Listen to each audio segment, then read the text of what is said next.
messieurs, bienvenue. Ici au musée Aéroscopia, le musée de l'aéronautique à Toulouse. J'ai le plaisir de vous recevoir dans ce magnifique espace pour vous présenter l'équipe de l'Institut français du fascicule 2.0.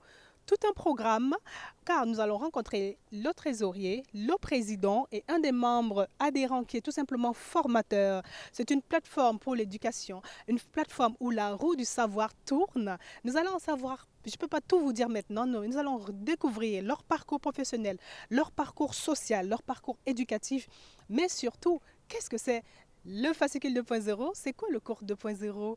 Et bien sûr, entendre au-delà de ce qu'ils font en France, de leur pays d'origine, le Congo, à travers l'Institut français du fascicule 2.0. Il est temps pour moi de rejoindre l'équipe. Ne me lâchez pas du regard.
Il est temps pour moi de vous présenter les membres de ce magnifique institut, tout simplement l'Institut français fascicule 2.0, cette magnifique plateforme de l'éducation.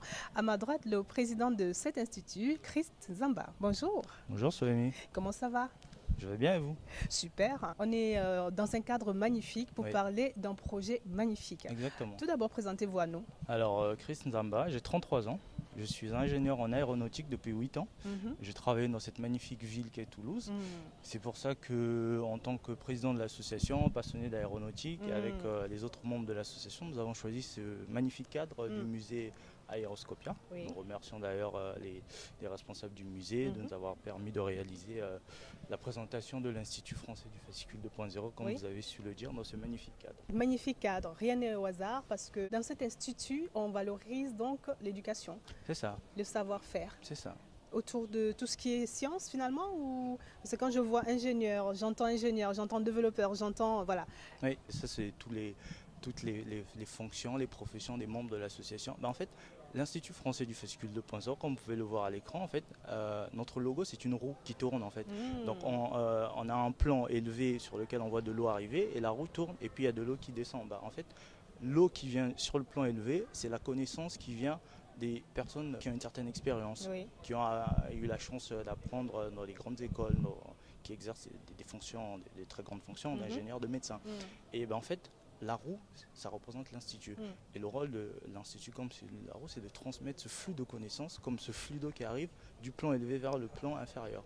Bon, c'est pas, enfin, comprenant par inférieur des milieux défavorisés, que ce soit en France, au Congo, en France où l'Institut a été créé, puisque je le rappelle, c'est un institut créé, établi en France, et qui a pour objectif de s'étendre en Afrique et un peu partout ailleurs où les gens ont ce besoin de connaissances, ils ont un peu moins de chances de fréquenter les grandes écoles et d'être très bien formés. À de bons ouvrages aussi. Exactement. Alors, avant de revenir à l'Institut, on va parler un peu de vous et de votre parcours professionnel.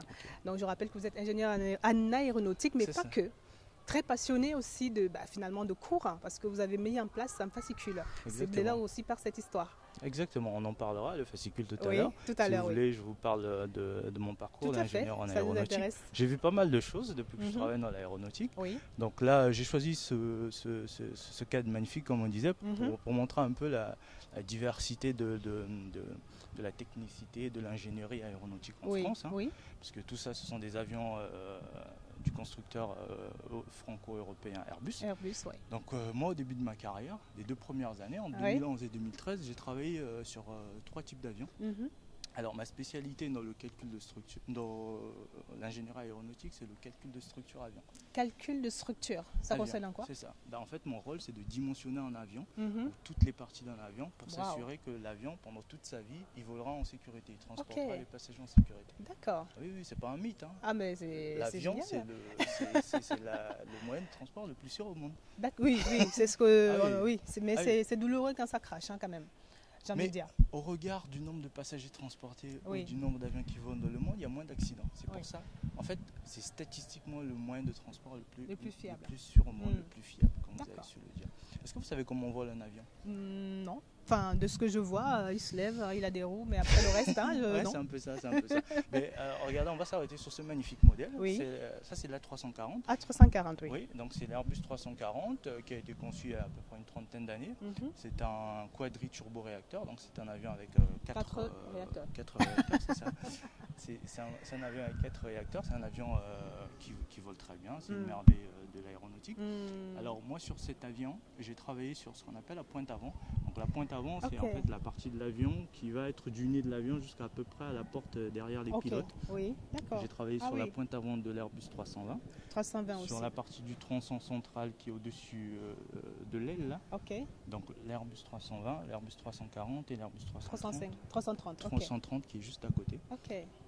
Pour ceux qui ont déjà fait les vols Brazzaville-Paris, Mm. si vous prenez Air France, vous allez voyager dans un Airbus 330. Donc j'ai dû prendre déjà un Airbus 330. Probablement, ouais. C'est un très bel avion. Mais quelle est la particularité de votre travail? Comme vous me dites, Oui. vous avez travaillé Donc, sur les structures. Est-ce que c'est quelque chose de graphique, Alors. d'informatique, de manuel? Alors c'est de la construction mécanique. Oui. J'ai fait mes études, je suis parti du Congo en 2004 lorsque j'ai eu mon baccalauréat. Mhm. J'ai fait 1 an et demi à Londres Hmm.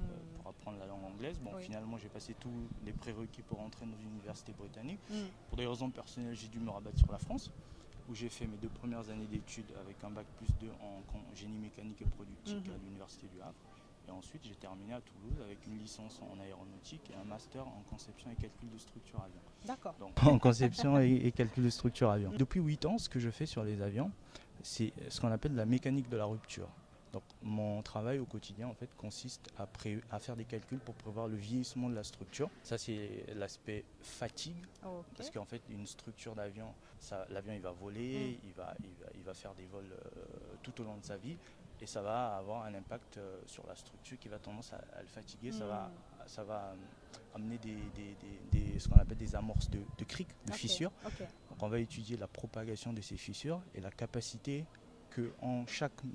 à chaque matériau de l'avion, chaque partie de l'avion, à supporter cette propagation de fissures. Très bien. Oui.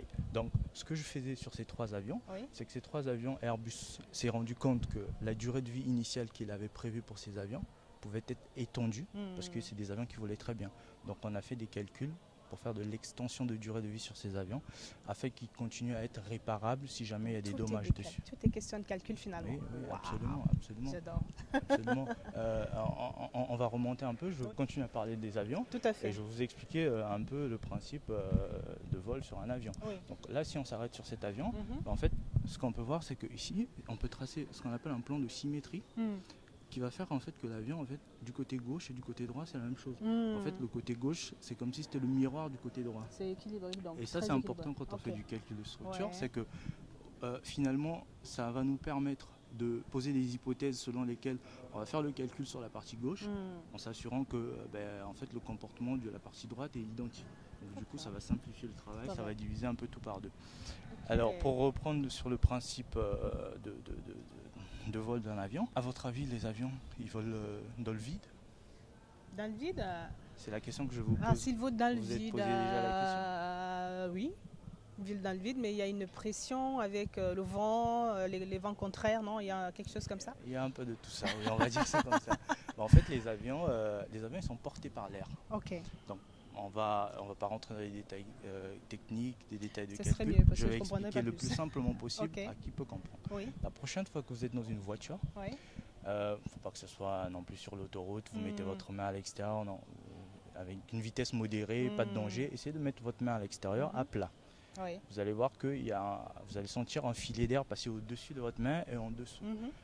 Mais il ne se passe pas grand-chose si votre main est à plat. Mm. Mais si vous commencez à l'incliner légèrement, avec un certain Hmm. angle, elle va atteindre un certain angle par rapport à l'horizontale qui va faire que votre main sera aspirée. En train de monter. Elle sera poussée par le bas, elle sera aspirée par le haut. C'est ça le principe d'une aile en fait. Ah. Quand vous voyez une aile d'avion, Ok. le dessus qu'on appelle l'extrado, il Oui. est bombé Oui. et le dessous c'est l'intrado, il est Ok. un peu plat, Ok. on va dire. Mhm. Le devant de l'aile c'est ce qu'on appelle le bord d'attaque Ouais. et là derrière on aura le bord de fuite. Donc ce qui va se passer c'est que quand l'avion va accélérer sur la piste, le flux d'air, donc ce filet d'air qui va passer sur l'extrado au-dessus de l'aile, en fait, il va créer un phénomène de dépression sur l'aile. Et parce qu'en fait, les particules d'air, elles sont ralenties. Et en dessous, il y aura un phénomène de surpression. Exactement comme sur votre main. C'est pour ça que les ailes d'avion, elles ne sont pas à plat, elles sont un peu inclinées avec ce qu'on appelle un angle d'incidence. Wow. Et donc, en fait, ce qui va se passer, c'est que l'air va aspirer la voilure, donc Oui. l'aile de votre avion, par l'extrado, et va pousser l'aile par le dessous. Et c'est ça qui va Finalement, il n'y a aspirer pas besoin l'avion. de. C'est pour ça que des fois, ils coupent les moteurs parce qu'à un moment donné, une certaine Ah non, on ne altitude. coupe pas les moteurs. Qu'est-ce qu'ils coupent Parce alors que les moteurs, c'est eux qui créent la poussée qui permet de faire avancer l'avion. Ok. Cette force qui permet de faire avancer Oui. l'avion. Si on coupe les moteurs, ben en fait, plus l'avion va vite, plus cette force qui aspire votre avion va être élevée. Parce que vous savez, vous et moi, on est collés à la terre parce qu'on a un certain poids. Notre masse crée une force qui fait qu'on soit collé à la terre. C'est le principe des lois de Newton. Donc, finalement, en fait, quand on va accélérer l'avion, on va créer une force qu'on appelle la résultante aérodynamique, qui a une composante verticale qui va s'opposer au poids de l'avion. Donc, en fait, plus cette composante va grandir en valeur absolue, plus elle va être grande, plus la force va s'opposer au poids, va devenir supérieure au poids, et en fait, le poids, il va disparaître en apparence. C'est ça. C'est ça qui fait que votre avion, il est porté par l'air en fait. Il est porté par l'air et puis en fait pour atterrir on fait le phénomène inverse. Donc, pour expliquer le plus simplement possible, j'espère que je ne vais pas me faire allumer par les puristes de l'aérodynamique, mais c'est ça le plus... Et donc en fait l'ingénieur en calcul de structure, son boulot ça sera quoi finalement? De s'assurer que toutes ces forces auxquelles est soumis l'avion, en fait, il n'abîme pas la structure, la structure puisse vieillir dans le temps en fait. Donc tout ça c'est défini par tout un ensemble de règles, de calculs et tout, et qui vont faire à ce que nous, en dimensionnement, on vérifie que à tout instant, l'avion reste sûr pour les passagers. L'avion reste sûr pour les passagers, mais ce n'est pas forcément la transmission au niveau de l'aéronautique, quoique, qui va être parcourue dans cet institut, parce que vous en êtes le président, vous avez créé un fascicule, mais est-ce que c'est simplement l'envie de donner cette passion? Parce que je vois une passion vers l'aéronautique, mais là, nous parlons d'éducation, donc ça englobe beaucoup plus de domaines que l'aéronautique. Oui, vous avez raison. Mais en fait, l'aéronautique, c'est ma passion. L'aéronautique, c'est mon métier. Mais l'aéronautique aussi a créé en moi une sorte de déformation professionnelle qui est la rigueur dans le travail. Vous voyez, on travaille sur des avions qui vont transporter des millions de personnes pendant des années, donc on n'a pas droit à l'erreur. Donc cette rigueur du travail là, quel mot je peux utiliser, cette discipline du travail, en fait, c'est cette discipline, cette rigueur du travail que je vais transmettre à des générations via des conférences d'orientation par exemple. Et c'est cette discipline, cette compréhension surtout de la mécanique qu'on va transmettre via l'Institut. Tout à l'heure, on sera avec les autres membres, on vous expliquera un peu comment fonctionne l'Institut, parce que le but, quelque part, c'est de former en fait des formateurs. Aujourd'hui, moi je suis ingénieur, j'ai discuté pour avoir conçu le fascicule 2.0 qui est le manuel autour duquel l'Institut s'est construit. Donc j'ai discuté avec des enseignants au Congo, j'ai discuté avec des enseignants ici là. On sait que dans les milieux les plus défavorisés, les formateurs, les élèves, les étudiants n'ont pas forcément accès à la meilleure compréhension des sciences, de la physique et tout. Et donc nous on vient en renfort. Et en fait, cette initiative de renfort, elle est accentuée par la force d'esprit, la force de caractère, la force de travail que j'ai acquis en travaillant dans l'aéronautique. Vous voyez, cet avion, l'Airbus 350, ça c'est la maquette de la version -900. Moi j'ai travaillé sur la version -1000 pendant 3 ans. Ça a été l'un des plus beaux projets de ma carrière parce que j'étais ingénieur débutant, j'avais 2-3 ans d'expérience et j'ai travaillé sur un projet d'avion sur lequel... Quand je suis arrivé sur le projet, l'avion n'existait pas en fait. Et quand je suis parti du projet, on était dans la phase de certification. Donc j'ai fait des calculs sur la case de train d'atterrissage. Donc en dessous de l'aile, là, en fait, là où est à peu près implanté le pied. Donc Oui. on va avoir le train d'atterrissage là. Ok. Et ce train d'atterrissage, on le rentre hein, quand on vole. Oui, oui, Et donc oui. il rentre dans une espèce de boîte Ah oui. qui n'est pas pressurisée comme le reste de l'avion. Et c'est sur cette boîte-là, cette grosse boîte-là qui vient s'implanter dans le fuselage que j'ai travaillé pendant 3 ans. Donc D'accord. on est parti de zéro, toutes les 2 phases de maturité des calculs, jusqu'à la phase de certification. Et je faisais toujours de la mécanique de la rupture. Fatigue et tolérance au dommage. Fatigue, Donc, tolérance et dommage. C'est ça. Merveilleux. Alors, nous allons rencontrer les autres membres de l'association, tout en sachant que c'est aussi des passionnés comme Christ. C'est aussi des pointus dans le domaine, des développeurs, des ingénieurs. Il faut dire quand même que cet institut vise l'excellence et s'entoure apparemment que de membres d'excellence finalement. Ah oui, mais pour transmettre la connaissance, il faut bien que ceux qui sont, on va dire, ceux qui la transmettent, ceux qui forment les autres, prônent l'excellence. Parce que sinon, finalement, on transmet quoi? C'est ça. C'est le moment pour moi de vous présenter un autre membre de cet institut français, fascicule de Pointe.